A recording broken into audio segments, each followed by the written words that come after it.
attacks on Russian troops since the start of the war. Tonight, President Zelensky said his forces used 117 drones in strikes on Russian airbases from deep inside Russia itself, targeting warplanes, including strategic bombers.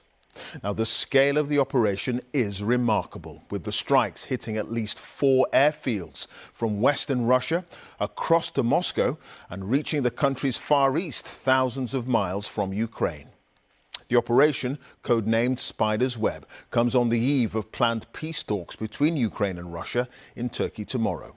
Paul Adams has our top story from Kiev. Far from Ukraine's borders, an attack of astonishing audacity. Russian strategic bombers picked off one by a fleet of drones. Ukraine calling this Operation Spider's Web, personally overseen by President Zelensky. One of Kiev's boldest attacks so far, a reminder, despite Russia's overwhelming strength in numbers, that Ukraine is a resourceful, determined enemy.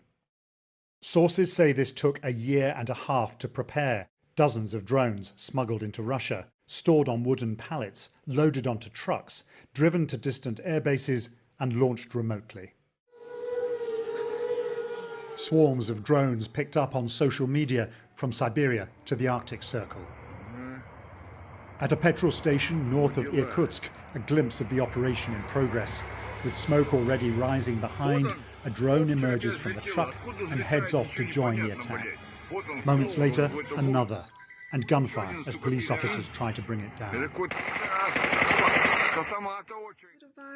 Ukraine claims to have done a staggering $7 billion worth of damage and knocked out a third of the planes Russia uses to deliver cruise missiles.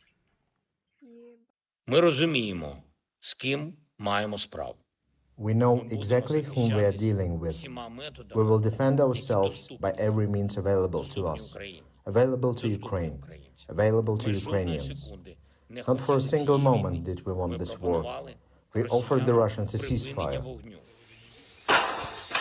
Earlier, a different kind of wreckage, this the Ukrainian city of Zaporizhia, after the country suffered another major drone and missile attack. Elsewhere, 12 Ukrainian soldiers were killed at a training base, the head of Ukraine's land forces tendering his resignation.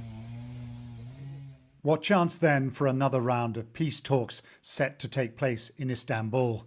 Russian and Ukrainian delegations are expected to be there, but after 24 hours of mayhem, the omens for a breakthrough do not seem good.